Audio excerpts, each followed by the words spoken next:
O sol batia de frente naquela manhã, desse sol pesado e seco que o sertão do Ceará joga na cara da gente sem pedir licença.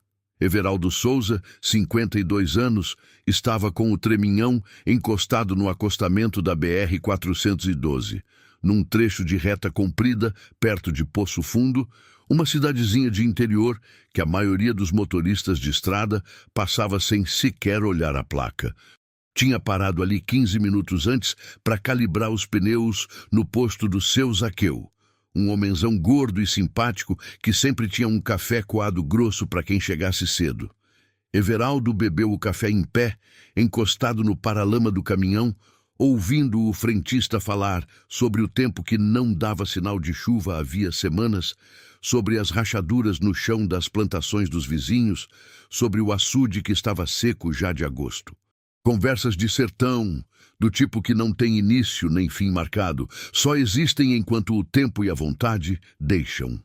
Quando voltou para o caminhão, o passo era apressado, porque a entrega em Juazeiro do Norte tinha hora marcada e Everaldo não gostava de atrasar.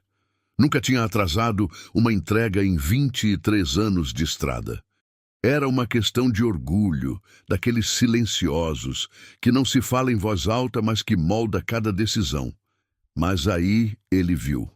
Do lado de fora de um portão de ferro pintado de verde desbotado, numa calçada de chão batido e rachado de sol, havia uma mulher sentada numa cadeira velha de palha. Ela não estava chorando, não estava gritando nem chamando ninguém, não estava olhando para o celular, não estava com a cabeça abaixada. Só ficava ali, com as costas eretas demais para uma situação daquelas. Dois olhos escuros, fixos na estrada, como se esperasse alguma coisa que sabia muito bem que não ia vir. Do lado dela, duas malas surradas descansavam no chão. Um balaio de vime transbordava de roupa dobrada com capricho, do tipo de capricho que a gente mantém mesmo quando está destruída por dentro, porque é a única coisa que ainda dá para controlar.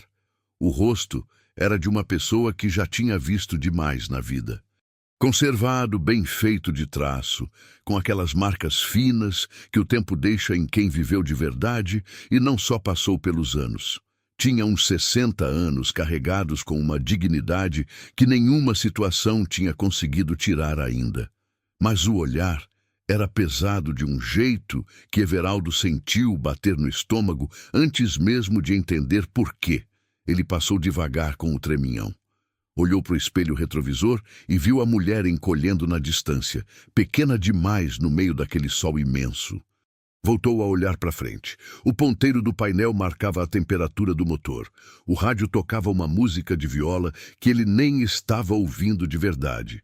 O relógio dizia que ele já estava com 10 minutos de atraso. Tinha entrega, tinha compromisso, tinha um cliente esperando do outro lado com nota fiscal em mãos. Mas o coração não deixou ele ir embora. Everaldo Souza era o tipo de homem que todo mundo no posto do seu Zaqueu chamava de cabra de bom coração e alma arretada. Não era de aparecer, não era de falar demais, não era de se meter na vida dos outros por curiosidade ou por fofoca, mas era de parar quando precisava. Tinha uma coisa nele que era mais forte do que qualquer pressa. Uma regra que nunca tinha colocado em palavras, mas que vivia instalada dentro do peito desde que era menino. Ninguém passa por uma pessoa em aperto sem ao menos perguntar se ela está bem. Essa regra tinha vindo do pai, seu Josias, um homem pequeno e silencioso, que passava a vida inteira vendendo queijo nos mercadinhos da região e que um dia parou tudo para ajudar um desconhecido que estava passando mal na beira da estrada. E esse desconhecido resultou ser o pai de quem viria a ser o maior cliente de queijo da família por 20 anos. O pai dizia que bondade não era estratégia, era jeito de ser. E Everaldo tinha herdado isso, feito herança de sangue. Ele encostou o treminhão num trecho mais largo do acostamento, uns 30 metros adiante, e desceu da cabine com aquela calma pausada de homem que não tem pressa quando é para fazer a coisa certa. Voltou a pé até a mulher com as mãos no bolso e o chapéu de palha inclinado contra o sol que martelava de cima. Parou a 2 passos dela. Não chegou perto demais para não assustar. Não ficou longe demais para parecer que estava com medo. "A senhora está bem?" ele perguntou. A voz era grossa, pausada, do tipo que não assusta, mas não pede desculpa por existir. Ela virou o rosto para ele. Os olhos eram escuros e vivos, mas tinham uma tristeza instalada tão fundo que não parecia ser de um dia só. Era a tristeza de quem foi perdendo coisa aos poucos, sem barulho, sem aviso, até que um dia acordou com as mãos vazias e nem soube bem em que momento tinha acontecido. Ela olhou para ele por um momento, com aquela avaliação rápida e segura de quem já precisou aprender a ler pessoa em poucos segundos para se proteger. Depois, fez um movimento com a cabeça que podia ser sim, podia ser não, ou podia ser as 2 coisas ao mesmo tempo. "Tô viva", ela disse. A voz era firme, limpa, que já é mais do que muita gente pode dizer. O nome dela era Benedita Gomes, 63 anos. Natural de Picos, no Piauí, cidade de sertão que ela tinha deixado para trás, quase 2 décadas atrás, em busca de alguma coisa que a vida foi prometendo e foi comendo uma por uma. Everaldo se abaixou sem cerimônia e sentou na borda da calçada, do lado de fora da sombra da mangueira que ficava um pouco adiante, do jeito natural que homem do interior faz quando entende que a conversa vai ser longa e que ficar de pé nela seria uma falta de respeito. Tirou o chapéu, pôs no joelho, esperou. E a história de Benedita foi saindo devagar, com a voz de quem não pede pena, mas que carrega um peso visível em cada sílaba. Ela tinha chegado em Poço Fundo 12 anos atrás. Não tinha família ali, não tinha conhecido, não tinha nada além do que cabia numa mala e da disposição para trabalhar, que era a única riqueza que sempre teve. Tinha ouvido falar que na cidade tinha fazendeiro que precisava de pessoa de confiança para cuidar da casa, e foi direto lá. O homem que a recebeu foi seu Raimundo Feitosa. 70 anos, fazendeiro de gado e de terra, dono de uma arrogância que enchia qualquer cômodo onde ele entrasse sem precisar de convite. Era do tipo que passava na rua e esperava que o comércio inclinasse a cabeça, que chegava na festa da cidade e a conversa mudava de tom porque ele tinha chegado, que punha canga em todo mundo ao redor sem precisar falar em voz alta. Mandava e desmandava em Poço Fundo, com a naturalidade de quem acha que o mundo foi colocado ali para servir. E as coisas ao redor iam confirmando essa crença, sem que ninguém tivesse coragem de contestar. Raimundo precisava de alguém que trabalhasse muito, que não fizesse pergunta, que não exigisse explicação, que tratasse a fazenda como se fosse casa própria, mas que soubesse que não era. Benedita serviu todas essas condições direitinho. Não porque ela fosse de se deixar passar por cima. Era porque na época não tinha opção. E depois que o tempo foi passando, foi ficando cada vez mais difícil de sair porque ela não tinha para onde ir. Por 12 anos, ela limpou aquela fazenda de um canto ao outro. Cozinhou feijão, pirão, galinha assada, Maria Isabel, cuscuz, tudo que a tradição do sertão manda. Lavou e engomou roupa, recebeu visita, organizou festa de aniversário, cuidou de jardim, fechou o portão à noite e abriu de manhã. Criou 2 cachorros que Raimundo comprou e depois enjoou. Ficou de olho na propriedade nas semanas em que ele viajava para Fortaleza tratar de negócio de gado. Trabalhava de segunda a segunda, sem folga direita, sem férias, sem carteira assinada, sem nenhum papel. O trato era de boca desde o primeiro dia. Ela ficava na casa, tinha o quartinho nos fundos com banheiro próprio, comia e recebia todo mês um valor combinado que mal dava para guardar e que nunca foi reajustado em 12 anos. Ela aceitou porque não tinha para onde ir e porque Raimundo tinha aquele jeito de fazer as coisas parecerem suficientes mesmo quando não eram. Era bom nisso, em fazer parecer que estava fazendo um favor. 12 anos. Benedita tinha dado 12 anos da vida dela para aquele homem e para aquela fazenda. sem um direito respeitado, sem um papel assinado, mas sempre sendo chamada quando tinha serviço a fazer e sempre sendo esquecida quando era hora de reconhecer. E aí? Everaldo perguntou com a paciência curta de quem quer entender o que aconteceu. Benedita olhou para a estrada antes de responder. Aí ele arrumou uma mulher nova, ela disse, com a secura limpa de quem relata um fato e não está pedindo julgamento. Mulher de 50 e poucos anos, bem arrumada, vinda de Fortaleza. Ficou encantada com a fazenda, com o modo de vida, com tudo. E não quis eu por lá. Uma pausa pequena.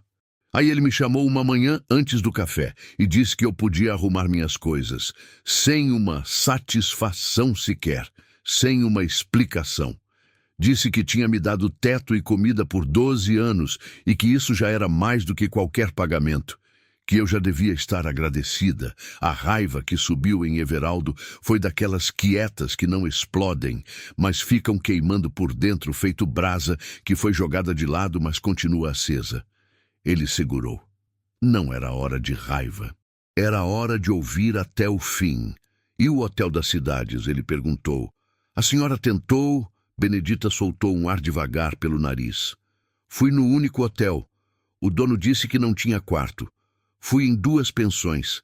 Mesma resposta nas 2. Tentei num lugar que alugava quarto por semana perto da praça.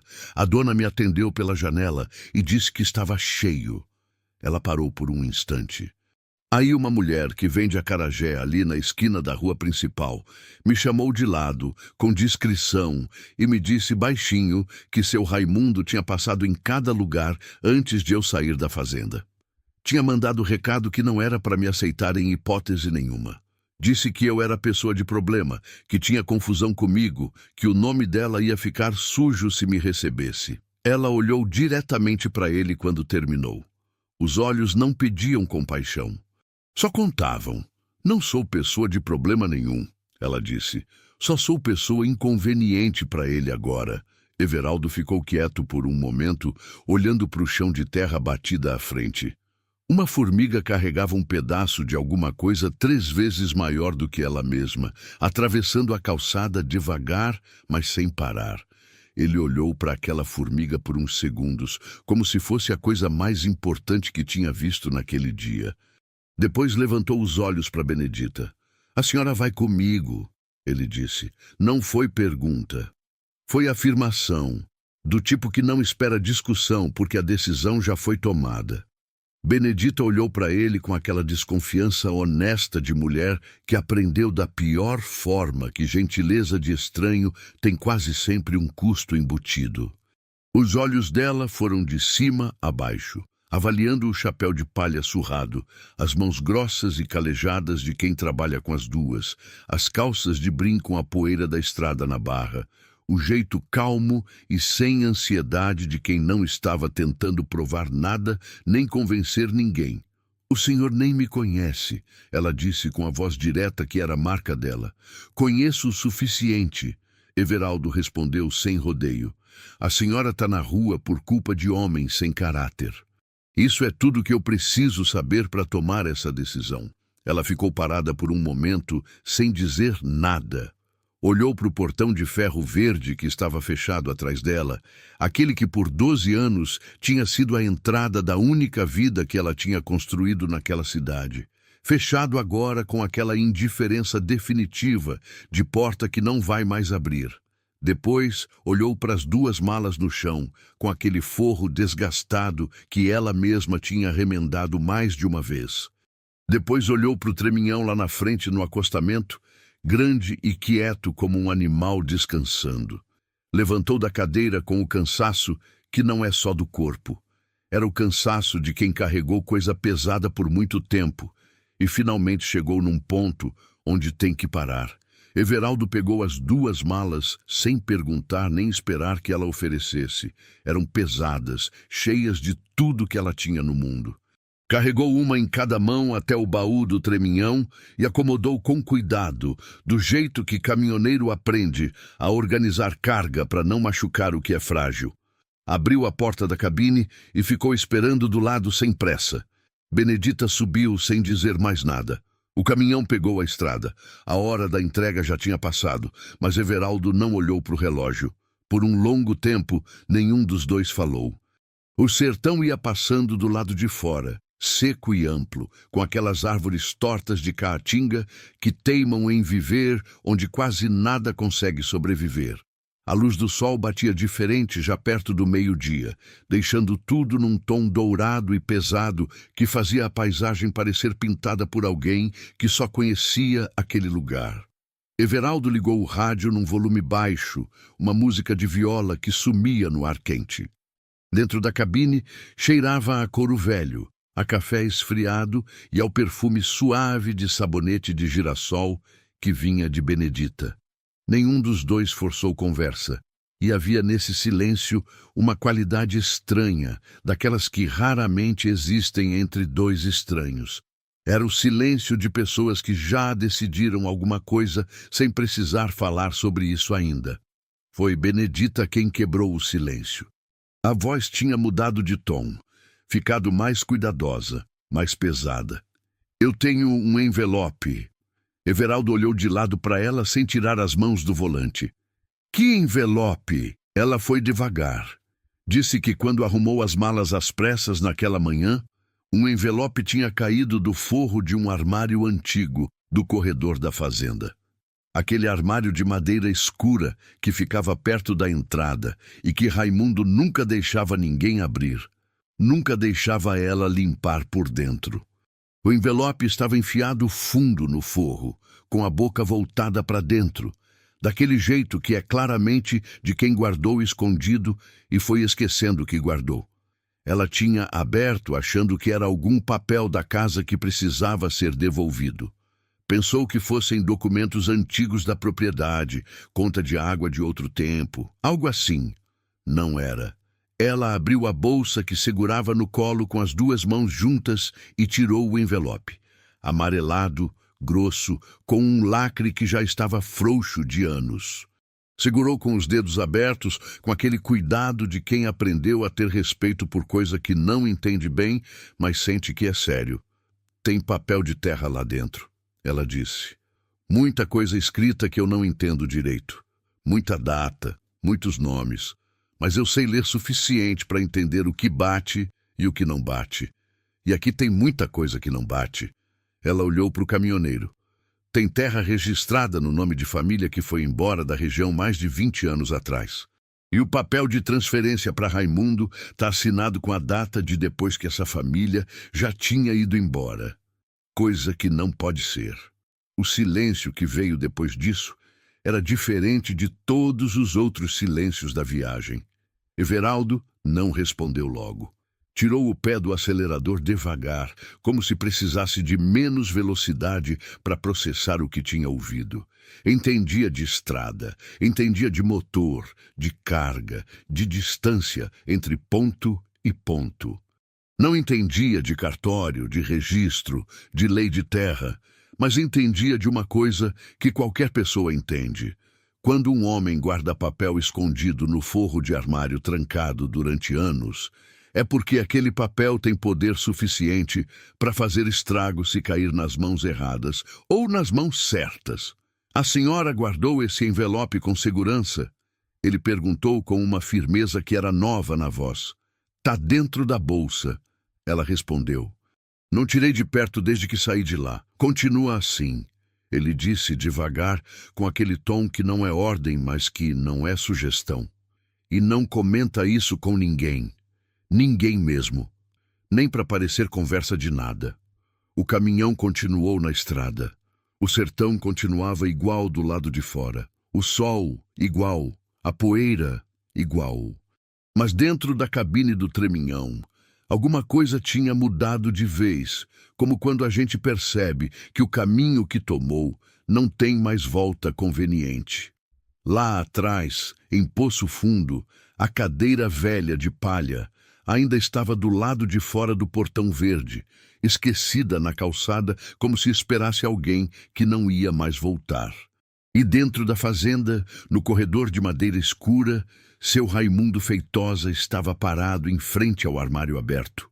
os olhos fixos no forro vazio que ele não tocava fazia anos, a mão apertando a portinha de madeira com uma força que ia embranquecendo os dedos devagar.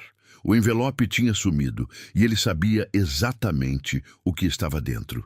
E sabia também, com aquela frieza de homem que passou a vida inteira controlando tudo ao redor, que ia encontrar. De um jeito ou de outro, ia encontrar. A cidade de Bom Jesus do Brejo ficava a 93 quilômetros de Poço Fundo, o que em estrada de sertão, com trecho de barro molhado no meio, significava quase 2 horas de viagem no treminhão carregado. Everaldo conhecia cada curva daquele percurso, cada trecho de asfalto que o sol tinha deformado e que a prefeitura tinha remendado mal. Cada placa torta que ninguém endireitava, cada açude que aparecia do lado direito, perto do quilômetro 60, com aquela água parada e escura. Tinha rodado aquela estrada centenas de vezes em 23 anos, mas naquele dia ela parecia diferente. O peso dentro da cabine não era só das malas de Benedita no baú. Era o silêncio dela do lado, o envelope que repousava dentro da bolsa que ela segurava no colo, como se fosse um bicho que podia acordar a qualquer hora. Pararam num açougue de beira de estrada que Everaldo conhecia de vista. Um barracão simples com toldo de lona desbotada e um homem gordo de avental branco, sujo de sangue, atrás do balcão que gritou "Boa tarde", assim que o caminhão encostou. Everaldo comprou água mineral, um saco de biscoito de polvilho e 2 pedaços de carne de sol embrulhados em papel. Ofereceu a Benedita. Ela aceitou a água e o biscoito. Comeu devagar, olhando para o horizonte seco lá fora, com aquele jeito de quem ainda está digerindo tudo o que aconteceu naquele dia, não só a comida. Não trocaram mais palavras por um bom tempo depois disso. Mas era uma companhia boa, daquelas raras que não precisam de conversa para existir, que ocupam o espaço com presença e não com barulho. Quando o treminhão entrou em Bom Jesus do Brejo, Everaldo foi direto para a Rua dos Fundadores, uma viela comprida e sombreada de mangueiras velhas, cujas raízes tinham levantado parte do calçamento ao longo dos anos.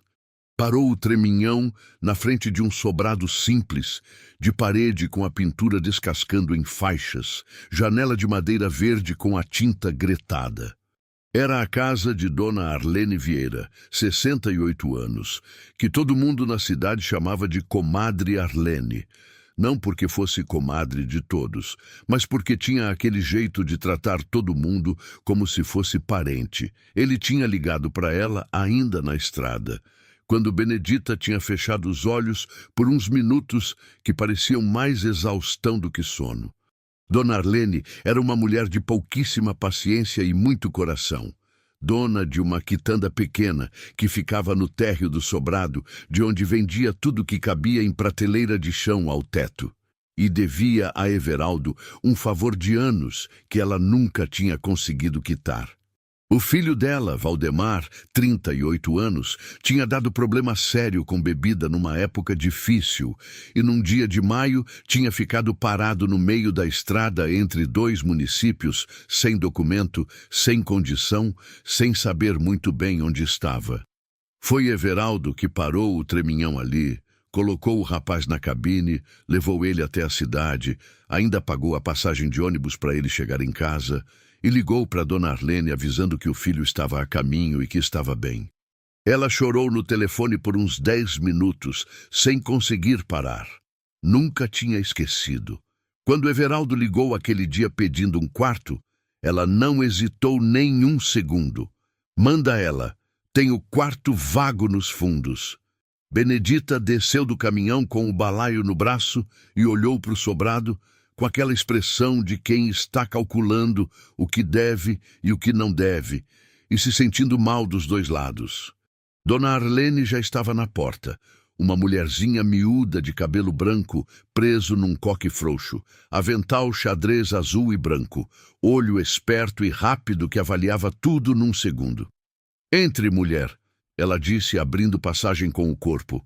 Aqui não tem luxo, mas tem dignidade, e tem comida feita que é melhor do que os dois juntos.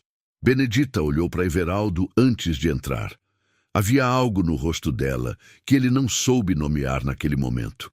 Não era gratidão, não era alívio. Era mais profundo do que isso. Uma coisa que ainda não tinha nome, mas que ele sentiu no peito, como quando a gente reconhece uma qualidade que não esperava encontrar. Eu volto no final de semana, ele disse. Ela assentiu com a cabeça e entrou. A porta de madeira bateu com aquele som oco de coisa antiga. Everaldo ficou parado na calçada por uns segundos mais, ouvindo os passos dela se afastando pelo corredor de dentro. Depois, subiu no caminhão e foi embora. Tinha entrega atrasada, tinha que explicar para o cliente, tinha que reorganizar o resto da semana. Mas a cabeça não largou Benedita nem por 1 quilômetro da estrada. Ficou pensando nela sentada naquela cadeira de palha no sol, com as costas eretas e o olhar firme, sem chorar.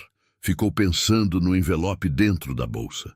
Ficou pensando em Raimundo Feitosa, parado na frente do armário aberto, e ficou pensando numa coisa que não conseguiu tirar de cabeça. O que ia acontecer quando o fazendeiro descobrisse onde ela estava? Nos primeiros dias, Benedita foi se ajeitando na rotina de Bom Jesus do Brejo, com a cautela de quem sabe que não pode baixar a guarda.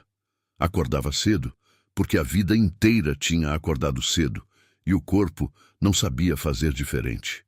Ia para a quitanda de Dona Arlene logo pela manhã, organizava a prateleira, atendia cliente, varria o calçado da frente.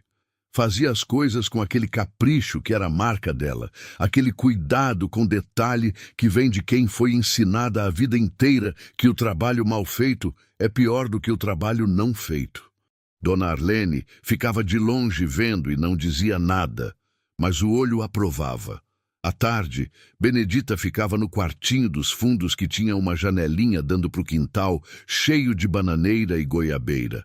Tirava o envelope da bolsa com cuidado e ia lendo os documentos com atenção, passando o dedo nas linhas, anotando num pedaço de papel dobrado ao meio os nomes e datas que conseguia entender. Não tinha formação para interpretar documento legal, mas tinha vivido a vida inteira prestando atenção em detalhe, porque detalhe sempre foi o que separou quem passou bem de quem passou mal. E isso tinha aguçado uma inteligência prática que não precisava de diploma para funcionar. O que ela foi descobrindo aos poucos era mais grave do que tinha imaginado quando abriu o envelope pela primeira vez ali na calçada em Poço Fundo. Tinham ali registros de transferência de terra com datas que não fechavam.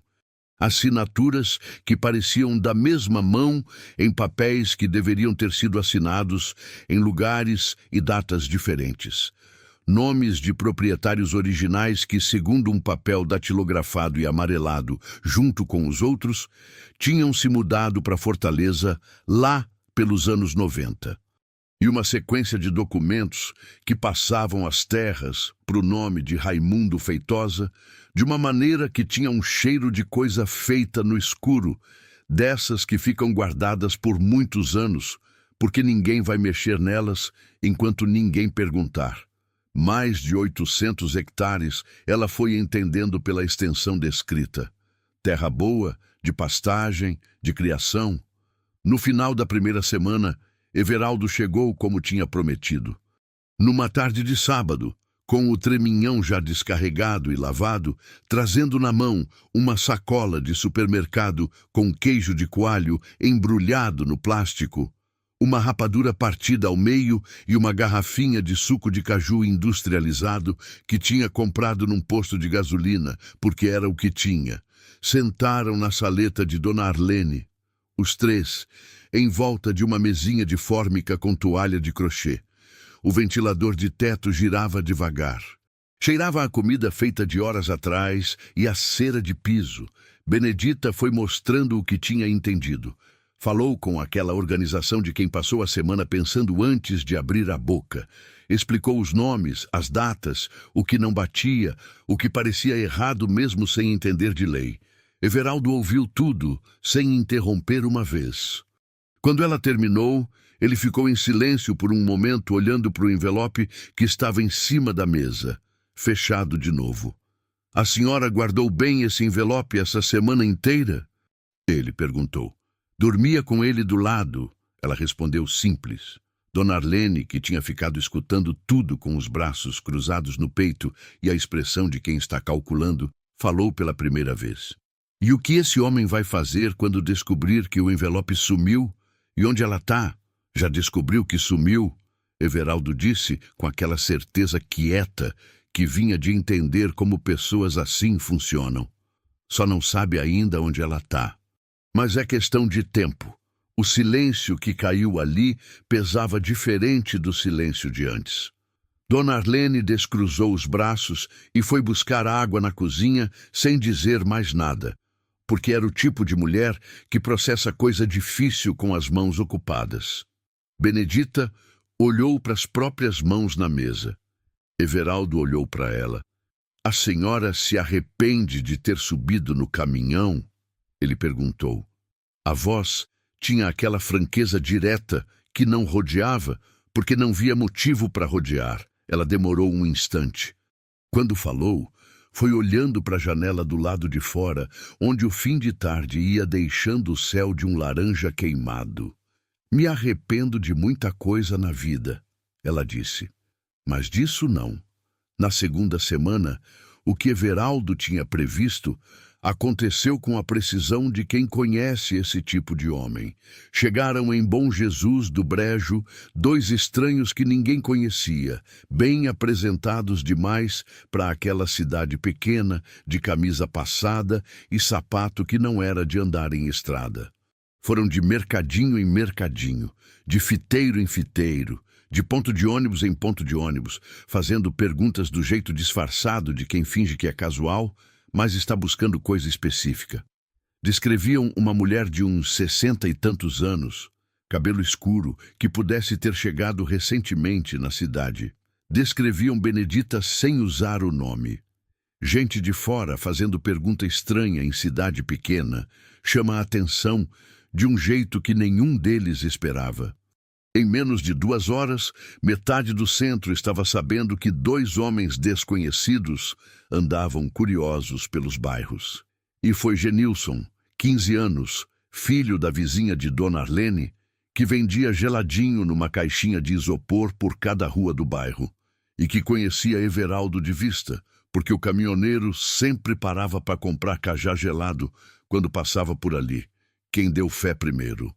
O menino foi reto para a quitanda no meio da tarde, chamou Dona Arlene de lado no fundo do balcão e falou baixinho que tinha 2 homens de fora rodando a cidade perguntando por mulher com aquela descrição. Dona Arlene não perdeu um segundo. Foi direto para o quartinho dos fundos, acordou Benedita, que estava deitada com o envelope no peito, e disse apenas: "Arruma o essencial. Temos que sair pelos fundos antes do escurecer." Benedita não fez pergunta.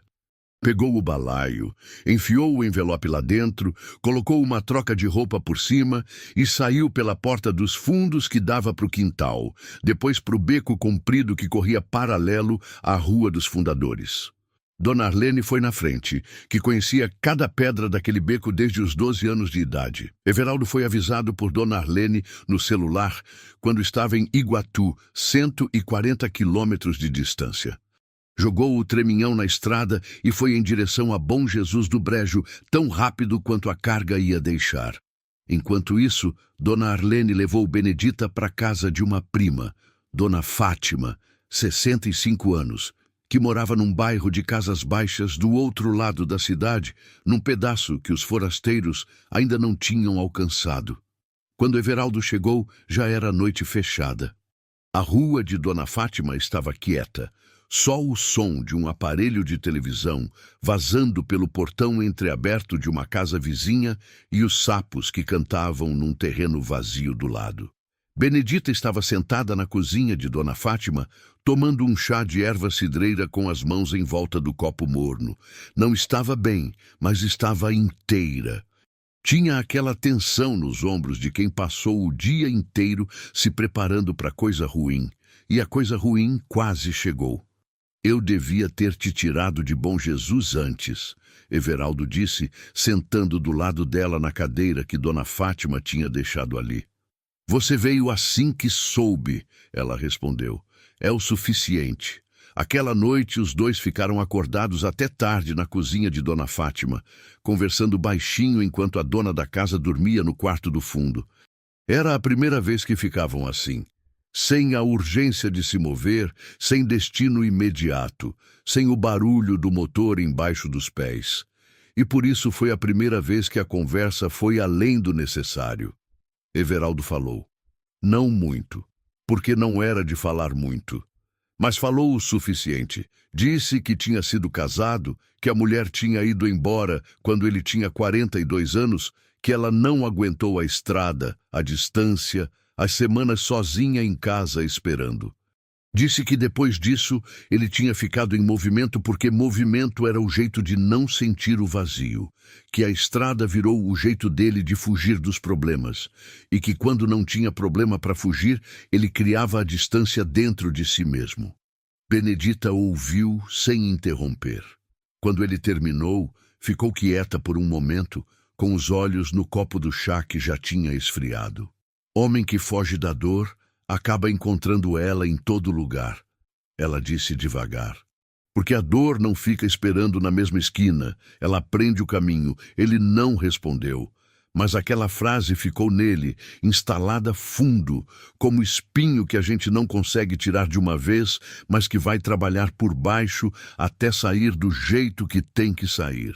Na manhã seguinte cedo, antes do sol esquentar direito, Everaldo abriu o caderninho de capa preta que guardava no porta-luvas do caminhão. Era um caderninho simples, de páginas pautadas, com a capa surrada de tanto uso. Dentro tinha uma lista de nomes, números de telefone, endereços, pequenas anotações ao lado de cada contato. Favores dados, favores recebidos, pessoas de confiança espalhadas pelos municípios que a estrada cruzava. Era a maior riqueza que Everaldo tinha, construída ao longo de 2 décadas de caminho. Não tinha equivalente em banco nenhum. Ele foi passando as páginas com o dedo até encontrar o nome que estava procurando. Aderbal Menezes, advogado. Barbalha. Abaixo do nome, um número de telefone e uma anotação em letra miúda. Carro furado, pneu duplo, Estrada do Crato. 2 da manhã, agosto de 2015. Favor antigo. Nunca cobrado. Ia ser cobrado agora. Mas quando pegou o celular para ligar, a tela piscou com uma mensagem de Dona Arlene. Os 2 homens estranhos tinham voltado para a Rua dos Fundadores. Dessa vez, tinham ficado parados na calçada em frente à quitanda por mais de 1 hora, sem entrar, sem falar com ninguém, só olhando. E isso era muito pior do que perguntar. Everaldo ficou parado com o celular na mão, olhando para a mensagem de Dona Arlene por um bom tempo. 2 homens parados na calçada sem fazer nada são mais ameaçadores do que 2 homens perguntando, porque quer dizer que eles já sabem onde olhar e só estão esperando o momento certo. Não era mais questão de alguns dias. Era questão de horas. Ele foi acordar Benedita, que tinha acabado de adormecer de novo. Ela abriu os olhos e, antes que ele abrisse a boca, já estava sentada na cama, com a expressão de quem entende que mudou de estágio. Temos que ir, ele disse. Ela não perguntou para onde. Pegou o balaio e levantou. Saíram de Bom Jesus do Brejo pela estrada menor, aquela que passa pelos fundos do cemitério, e sai direto na BR sem passar pelo centro. Everaldo escolheu a rota de forma deliberada, evitando qualquer ponto de visibilidade no trecho urbano. O sol ainda estava baixo, jogando uma luz lateral na caatinga que deixava tudo com sombra comprida. Benedita ficou em silêncio do lado, com o balaio no colo e os olhos para frente. Eu sei quem pode ajudar a gente, ele disse depois de alguns quilômetros. Tenho um advogado em Barbalha que me deve um favor antigo. Homem de lei, entende de terra, de registro, de cartório. Se aquele envelope vale o que a senhora acha que vale, ele vai saber o que fazer com isso. Benedita ouviu sem responder de imediato. Depois de um momento, E se não valer? Everaldo olhou para frente. Aí pelo menos a gente vai saber. E decidimos o próximo passo com o que se sabe, não com o que se imagina. Era a resposta mais sensata que ela tinha ouvido em semanas. E ela reconheceu isso na hora.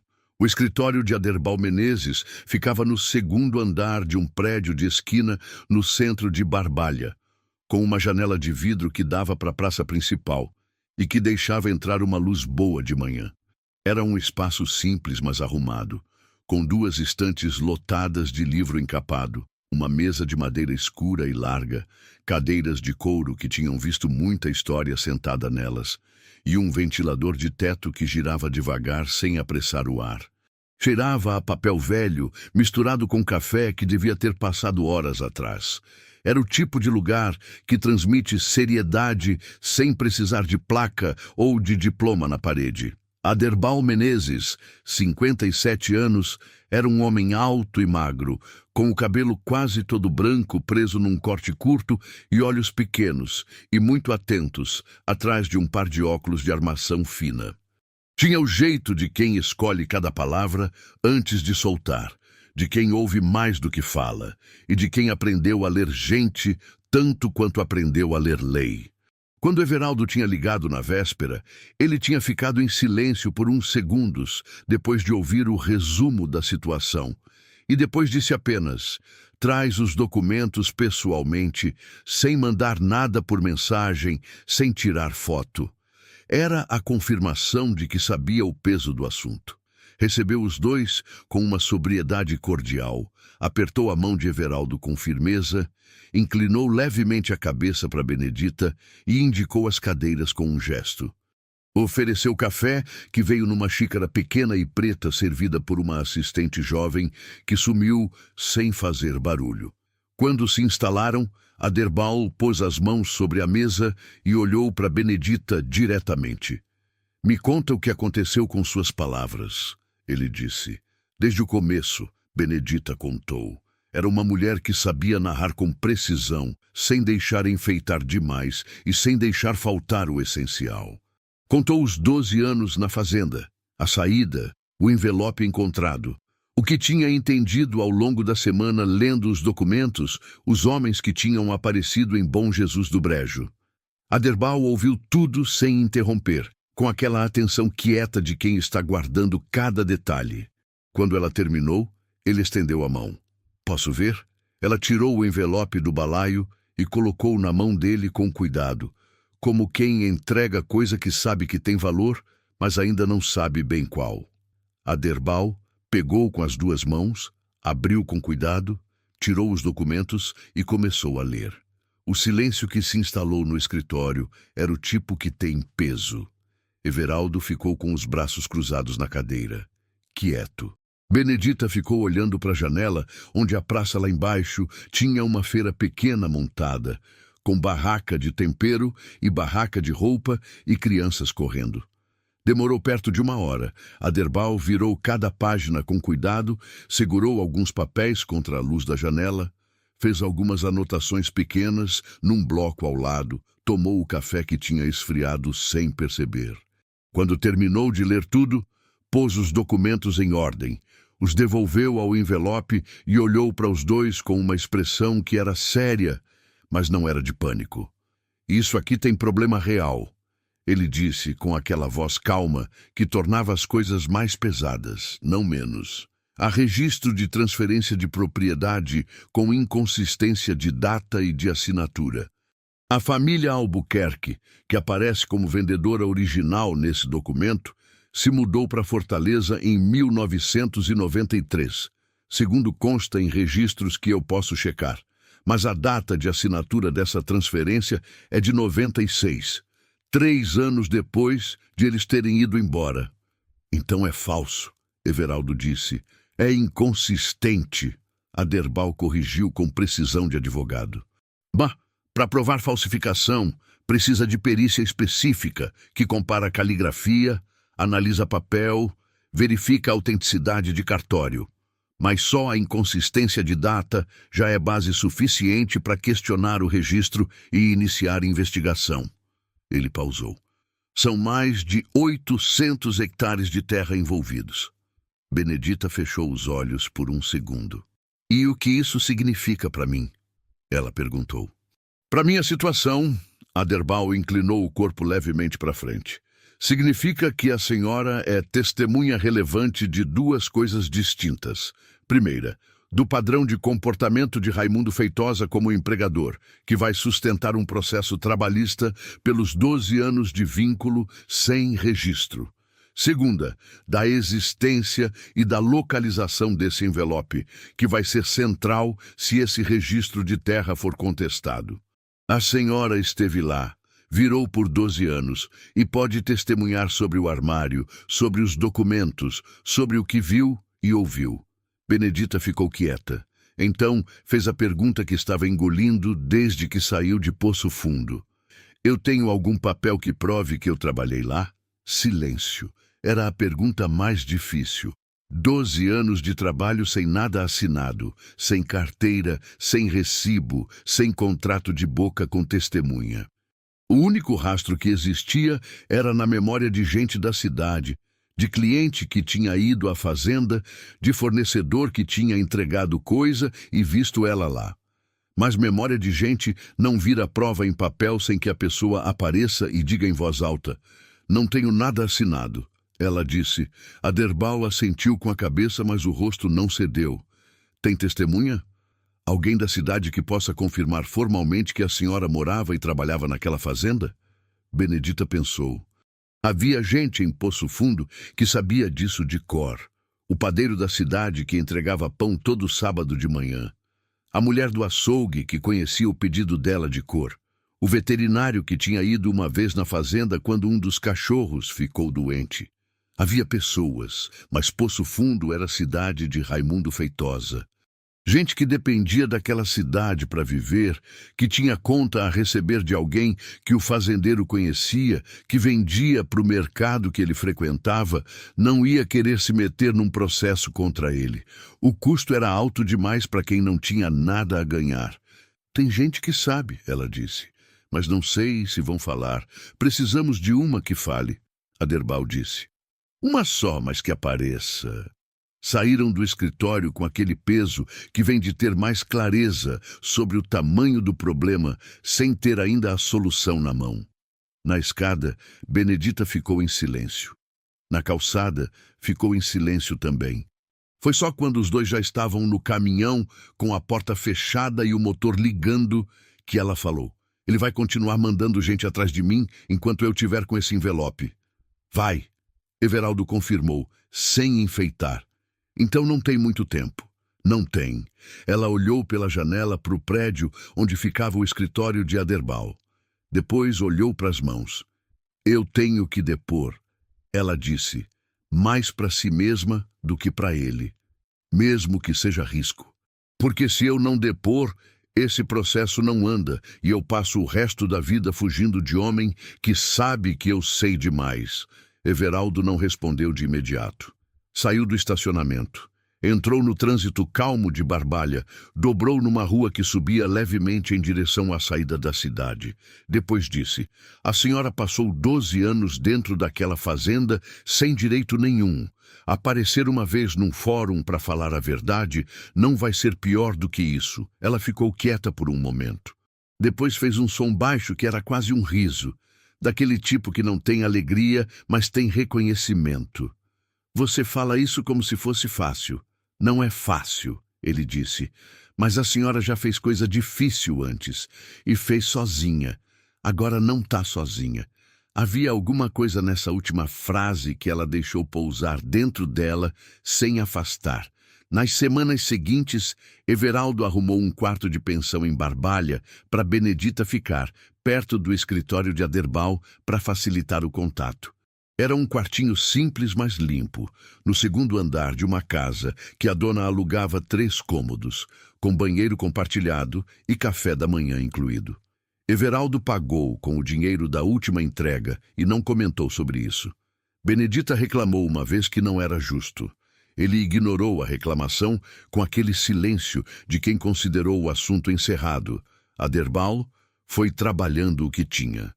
Pediu acesso à documentação no cartório de registro de imóveis de Poço Fundo, o que era processo demorado e que encontrou resistência sutil de burocracia que Everaldo aprendeu a ler como influência indireta de alguém que não queria aquele registro vasculhado. Buscou o documento antigo do município, registros de família, qualquer coisa que pudesse confirmar que a família Albuquerque tinha saído antes da data da transferência. Foi numa tarde de quarta-feira, enquanto Benedita estava numa quitanda perto da pensão comprando sabonete e uma escova de dente nova, que a situação mudou de um jeito que ninguém estava esperando. Uma mulher entrou na quitanda atrás dela. Tinha uns 50 anos, cabelo escuro, bem cuidado, roupa simples, mas com um corte que não era de cidade pequena. Ficou parada perto da prateleira de arroz, olhando a embalagem, mas os olhos acompanhavam Benedita com a atenção discreta de quem está procurando o momento certo de se aproximar. Na hora que Benedita ia pagar, a mulher se chegou devagar e falou baixinho, tão baixinho que o dono da quitanda que lavava o chão do fundo não ouviu. A senhora é Benedita Gomes? A que trabalhava na fazenda do Raimundo em Poço Fundo? Benedita virou de frente para a mulher. Não recuou, não fingiu não entender. Olhou diretamente nos olhos dela, com aquela expressão direta que era a marca sua. Depende de quem está perguntando. Ela respondeu, no mesmo tom baixo. A mulher devia estar chegando num limite interno de algo que tinha demorado muito tempo para amadurecer. Porque o que tinha no rosto dela não era a ameaça. Era a resolução cansada de quem finalmente decidiu que vai falar. Me chamo Geralda Santos. Ela disse. 51 anos. Sou a companheira de Raimundo Feitosa. O ar parou dentro da quitanda por um segundo que pareceu mais longo do que foi. Benedita não disse nada. Esperou. Geralda continuou com voz firme, mas baixa. Eu não vim em nome dele. Ele não sabe que eu tô aqui. Eu vim porque preciso te falar uma coisa que não consigo mais guardar. Do lado de fora, o sol ia sumindo devagar. Uma criança passou correndo no calçadão. O dono da quitanda passou o rodo molhado pelo chão do fundo, sem olhar para elas. Pode falar, Benedita disse. E Geralda foi falando. Disse que tinha chegado na vida de Raimundo 2 anos atrás, quando ele ainda passava parte do tempo em Fortaleza tratando de negócio. Que a vida tinha parecido boa no começo, que havia promessas de estabilidade, de propriedade posta no nome dela, de futuro construído. Mas que com o tempo foi vendo que a realidade dentro daquela fazenda era diferente de tudo que tinha sido dito. Que ele controlava tudo, dinheiro, movimento, conversa. Que quando ela tentava questionar, o argumento final era sempre o dinheiro. Como se tudo o que ela tinha e usava fosse pagamento de uma dívida que ela tinha para com ele e nunca ia terminar de pagar. E que as promessas, todas as promessas, nunca viraram papel. Ele disse que ia regularizar minha situação, garantir meu futuro, colocar uma propriedade no meu nome. Geralda disse. São 2 anos de conversa e nenhum documento assinado. E eu entendi por quê. Porque o que ele tem não tem como colocar no nome de ninguém sem levantar pergunta que ele não quer responder. Benedita ficou ouvindo com aquela atenção quieta que a vida tinha ensinado a ela. Reconhecia a situação. Não era a mesma, mas era da mesma família. A de quem entrega anos para alguém que nunca vai colocar nada no papel, porque colocar no papel seria admitir que deve. E o que você quer de mim? Benedita perguntou direta. Geralda olhou para o chão por um segundo. Quando voltou o olhar, havia uma determinação instalada no rosto que parecia ser nova, como se tivesse chegado ali naquele momento mesmo. Eu quero ajudar, ela disse. Eu vi coisa dentro daquela fazenda que pode ajudar quem tiver processo contra ele. Conversa, comportamento, encontro que eu testemunhei. Não tenho papel, mas tenho memória. E memória que a gente diz em voz alta numa sala de audiência tem o mesmo peso que papel. Benedita ficou parada por um momento. Na vida dela, pessoas que apareciam com oferta de ajuda quase sempre tinham alguma coisa em troca ou alguma coisa escondida. Mas o que havia no rosto de Geralda, ela reconhecia porque tinha sentido na própria carne. O cansaço de viver dentro de uma situação que sufoca devagar, e a coragem um pouco assustada de quem finalmente decidiu sair do lugar onde estava. Eu vou te apresentar para o advogado, Benedita disse, mas a decisão de te usar como testemunha é dele. Geralda assentiu. Era suficiente por agora. Naquela mesma noite, sentados na varanda da pensão, com 2 copos de suco de maracujá, feito da polpa que a dona da casa tinha deixado na geladeira, Benedita contou para Everaldo o que tinha acontecido. Ele ficou quieto por um tempo depois que ela terminou. O céu de Barbalha estava cheio de estrela naquela noite, daquele jeito que só acontece no interior longe de luz de cidade. Pode ser armadilha, ele disse. Pode, ela concordou. Mas pode ser que não seja, ele olhou para ela. E a senhora confia? Benedita olhou para o copo, depois para o céu. Conheço olho de mulher que está pedindo socorro sem pedir em voz alta, ela disse. Era esse o olho dela. Everaldo ficou quieto. Sabia que ela entendia de gente de um jeito que ele ia levar uma vida inteira aprendendo, e ainda assim ia ficar atrás. Não disse mais nada, porque não tinha o que dizer que fosse melhor do que o silêncio. 2 dias depois, Aderbal recebeu Geralda no escritório. Everaldo e Benedita esperaram do lado de fora, num banco de praça na calçada em frente ao prédio, assistindo o movimento comum daquela tarde. Um carrinheiro de coco, 2 moças saindo de um salão, um senhor cochilando numa cadeira de plástico na porta do seu comércio. A normalidade do mundo que continua, enquanto a vida das pessoas está virada de cabeça para baixo.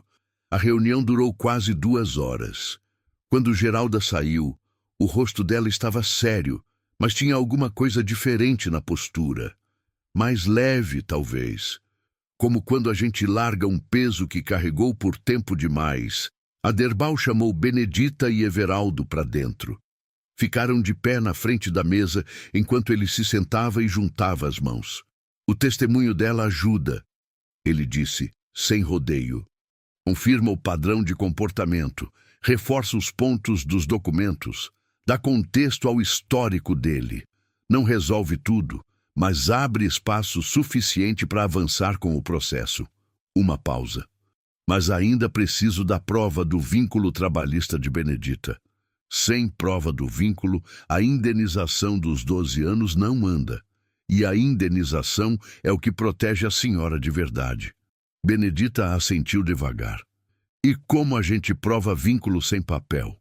Veraldo perguntou. Aderbal olhou para Benedita. Testemunha presencial, ou qualquer objeto, documento, registro que conecte a senhora àquele endereço durante esse período. Conta, ficha, formulário, qualquer coisa com aquele endereço e algum traço da presença dela. Por menor que seja, Benedita foi para a pensão naquela noite com aquela questão rodando na cabeça feito moinho. 12 anos numa fazenda e nada com o nome dela.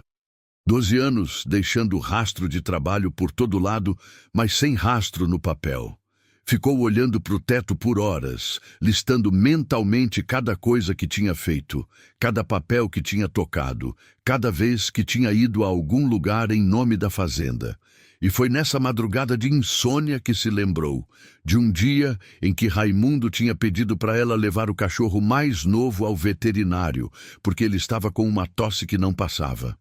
Ela tinha ido, tinha preenchido a ficha lá, e o veterinário tinha dado uma caderneta de vacinação com os dados preenchidos.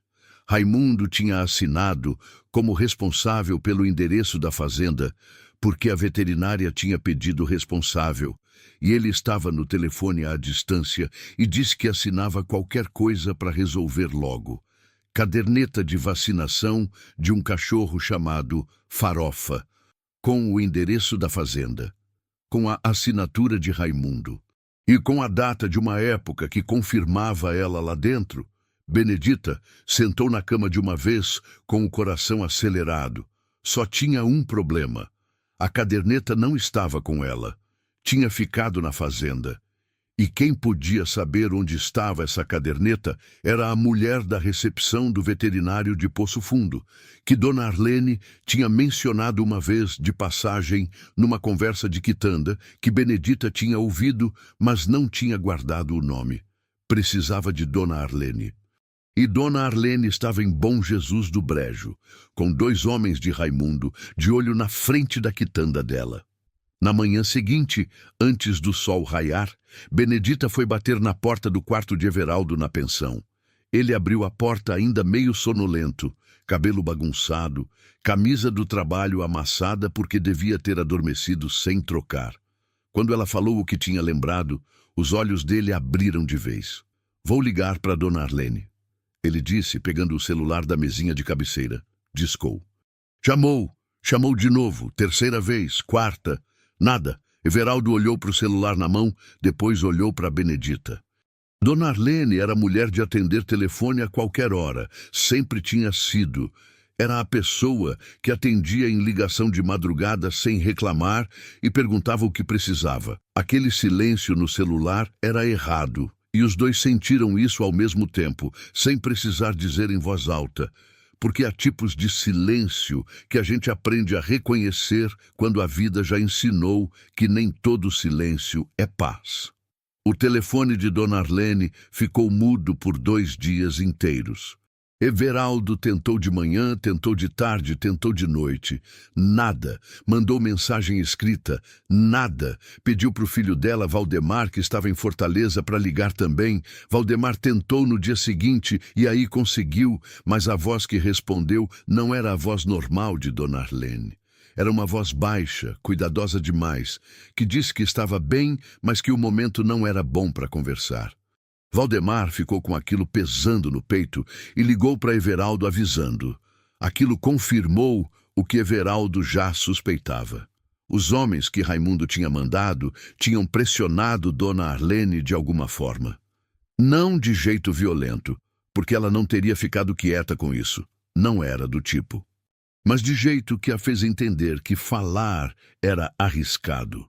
Everaldo ficou parado no quarto da pensão por um tempo, olhando para o teto, com o celular na mão, e a sensação de que o caminho estava se fechando de vários lados ao mesmo tempo. Benedita estava no quarto ao lado. Aderbal estava trabalhando no processo com o que tinha. Geralda tinha dado o depoimento. Mas a caderneta de vacinação, aquela caderneta com a assinatura de Raimundo, que podia provar o vínculo de Benedita com a fazenda, estava em algum lugar que eles não sabiam como alcançar. Assista até o final, você não vai se arrepender. Comente de onde você está ouvindo essa história e se inscreva no canal para apoiar esse trabalho, sua ajuda é muito importante.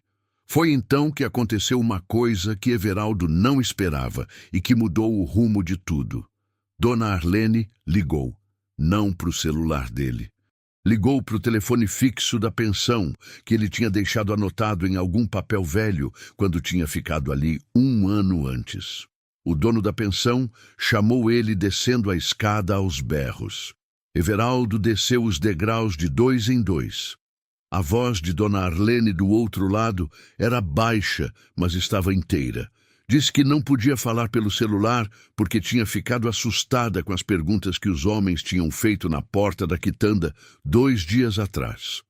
Que eles não tinham entrado, não tinham ameaçado abertamente, mas tinham feito perguntas sobre Everaldo, sobre para onde ele costumava ir, sobre se ela sabia onde ele estava.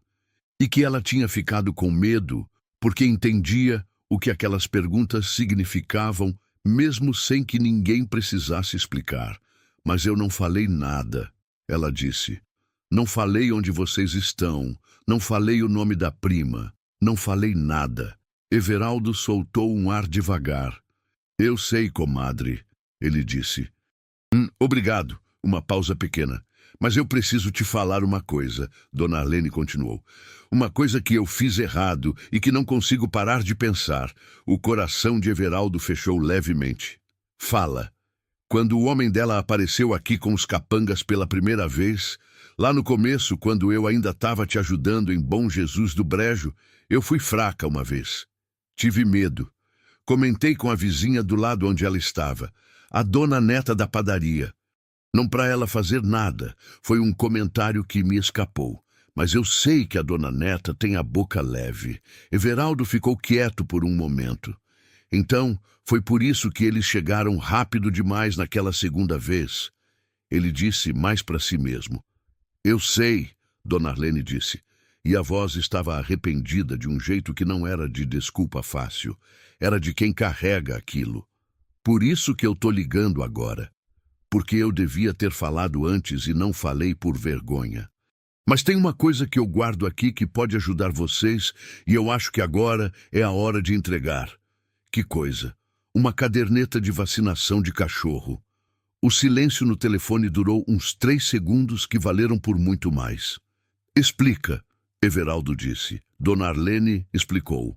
Disse que a mulher da recepção do veterinário de Poço Fundo era uma conhecida dela de muitos anos, que às vezes ia comprar na quitanda.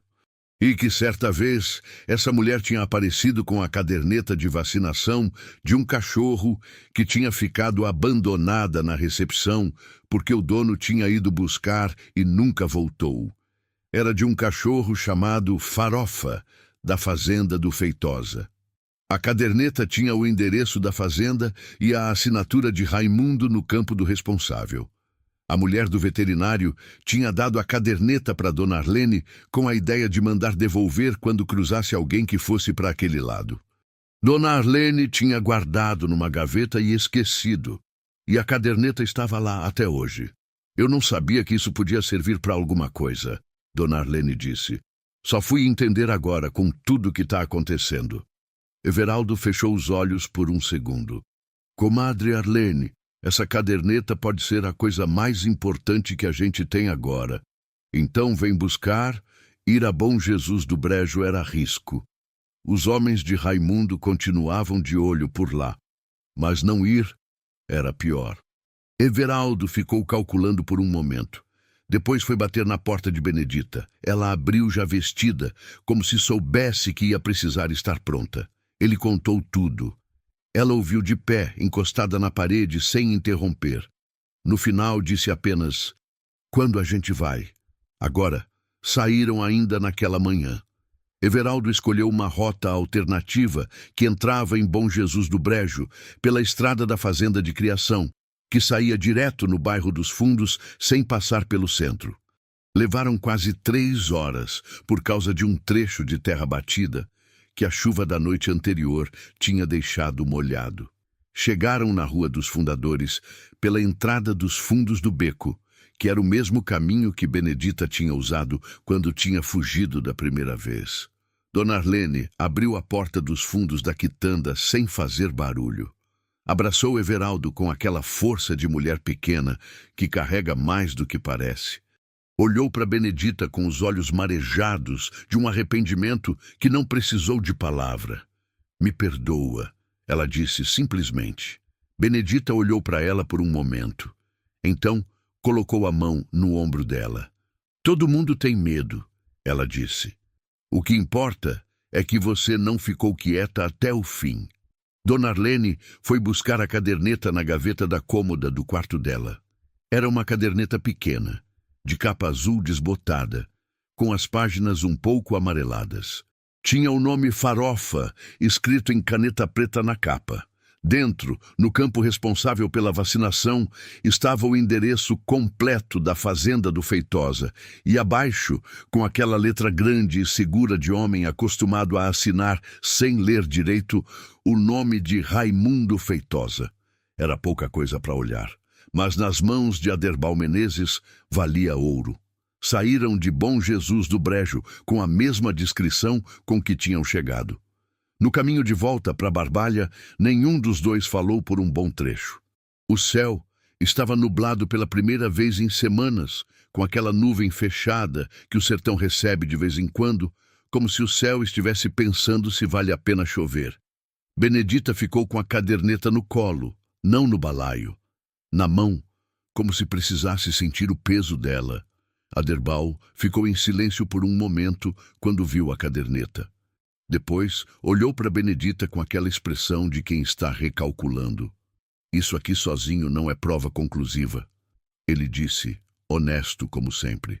Pete, mas junto com o testemunho de Geralda, com as inconsistências dos documentos e com qualquer testemunha que a senhora consiga trazer, isso aqui completa um quadro que dá para trabalhar. Ele pausou.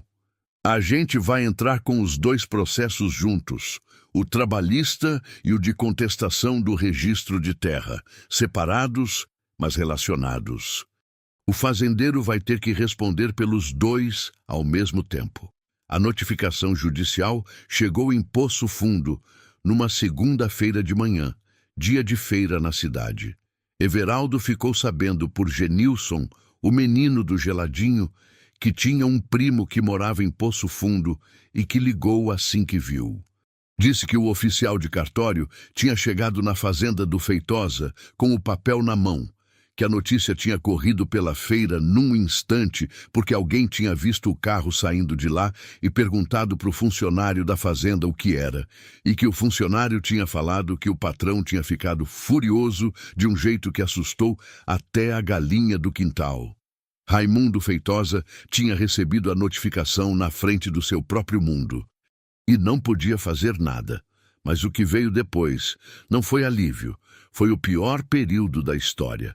Raimundo, percebendo que perder no processo seria também perder tudo que tinha construído, fez o que pessoas assim fazem quando não têm mais controle. Foi em cima de quem estava mais vulnerável. Mandou o recado por meios indiretos para Geralda, que ainda estava na fazenda enquanto tratava de sair, dizendo que ela ia se arrepender de ter se metido.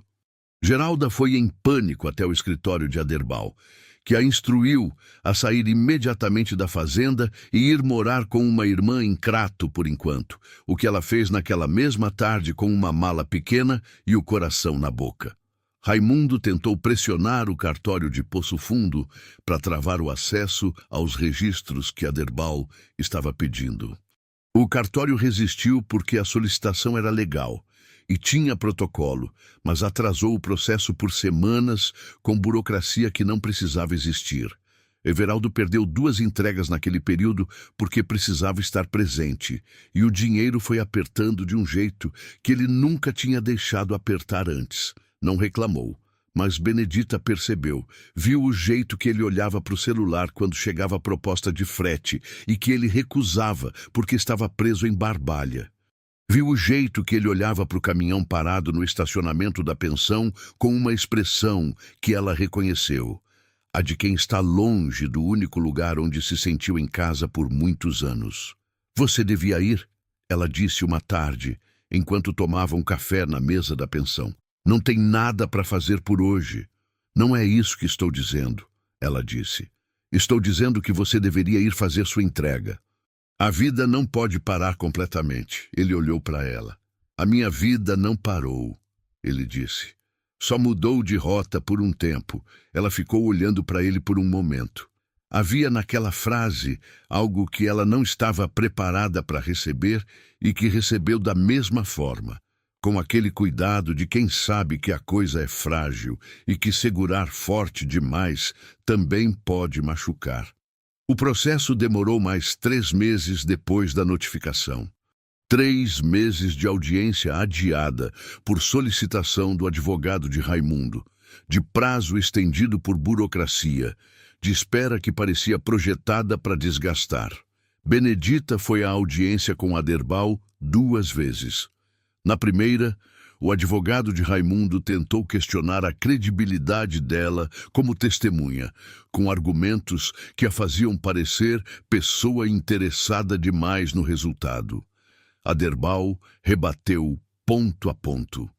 Benedita ficou sentada na cadeira, com a postura ereta e a expressão firme, olhando para frente sem se afetar. Dentro, ela estava a um fio de se quebrar. Mas fio de mulher do sertão aguenta mais do que parece. Na segunda audiência, Geralda depôs. Chegou em Crato com a irmã de manhã cedo, entrou no fórum com aquela determinação que tinha apresentado na quitanda em Barbalha e falou tudo o que sabia com uma clareza que não deixou espaço para dúvida. O advogado de Raimundo tentou desestabilizá-la também. Ela não se desestabilizou. E então veio o dia que Benedita não ia esquecer enquanto vivesse. Era uma quinta-feira de fim de outubro, com o ar cheirando levemente a terra molhada, porque tinha chuviscado na madrugada, daquele jeito que o sertão faz quando a chuva quer vir, mas ainda está com vergonha. Everaldo tinha chegado na véspera de uma entrega longa e estava de volta. Aderbal tinha ligado na noite anterior, dizendo que a decisão estava para sair. Eles estavam sentados no banco da praça, em frente ao fórum, quando a porta de vidro abriu e Aderbal saiu com a pasta embaixo do braço e um envelope pardo na mão. O rosto dele não entregou nada enquanto ele caminhava pela calçada. Só quando chegou perto, sentou no banco do lado deles e olhou para Benedita é que a expressão mudou levemente. A gente ganhou, ele disse. Benedita ficou imóvel por um momento. Ganhou como? Ela perguntou porque não queria entender errado e se machucar depois. Os 2 processos, Aderbal disse. O trabalhista, 12 anos de vínculo reconhecido, indenização calculada com base no salário mínimo do período, mais encargos. O registro de terra. As inconsistências foram reconhecidas pelo juiz. Foi determinada a perícia grafológica nas assinaturas e abertura de processo administrativo de revisão do registro. As terras não voltam de um dia para o outro, é processo longo, mas estão travadas. Ele não pode vender, não pode transferir, não pode mais fazer nada com elas enquanto o processo corre. O silêncio que veio depois disso era diferente de todos os silêncios que tinham vivido juntos nos últimos meses. Era o silêncio de quando a pressão finalmente começa a sair do peito. Benedita pôs as mãos no rosto. Não chorou de imediato. Ficou assim por um momento, com as palmas cobrindo os olhos, respirando devagar. Everaldo ficou do lado sem falar, sem encostar, respeitando aquele momento que era dela. Depois ela tirou as mãos do rosto. Os olhos estavam brilhando, mas não tinha lágrima descendo. Era o brilho de quem está inteira depois de muita coisa. 12 anos, ela disse, com a voz que estava segura, mas que carregava um peso que não desaparecia de uma hora para outra. 12 anos de trabalho que ele disse que não valiam nada. Valeram. Aderbal disse, simples. Ela ficou quieta por mais um instante. Depois olhou para o treminhão de Everaldo, que estava estacionado na rua lateral ao fórum. Aquele treminhão velho e grande, que tinha sido o começo de tudo naquela manhã de sol em Poço Fundo, quando ela estava sentada na cadeira de palha, olhando para a estrada, sem saber que aquele barulho de motor que ia diminuindo era a vida mudando de direção. "Como eu pago o que você fez por mim?" Ela perguntou para Everaldo.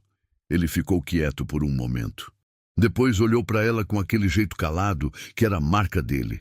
Aquele jeito que sempre economizava palavras, mas que nunca economizava no que importava. "Não tem pagamento nesse tipo de coisa", ele disse. "Tem só o que vem depois." Ela olhou para ele por um momento. Depois olhou para o treminhão de novo.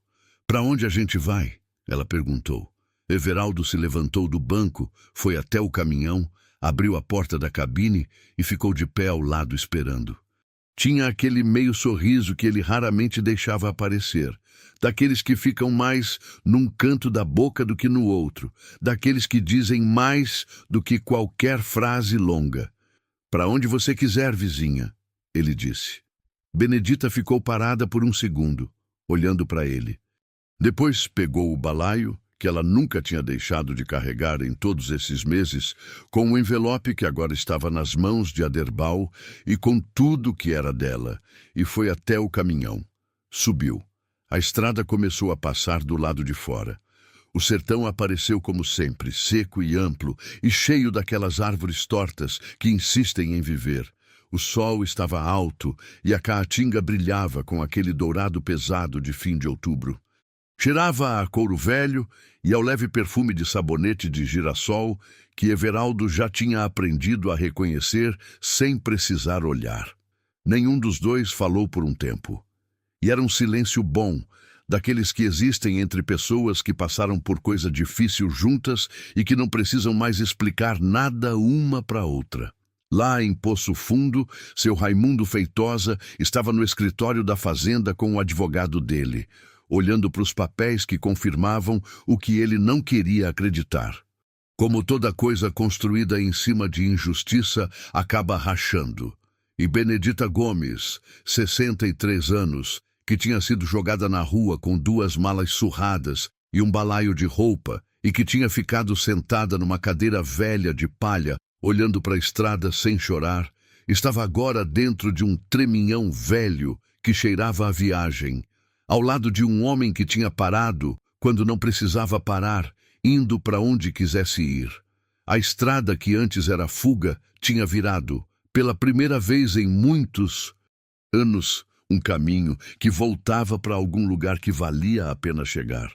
As terras travadas, o processo aberto, a indenização decretada, o mundo que ele tinha construído ao longo de décadas de mandância e de silêncio dos outros, estava rachadinho nas bordas, não de uma vez, devagar,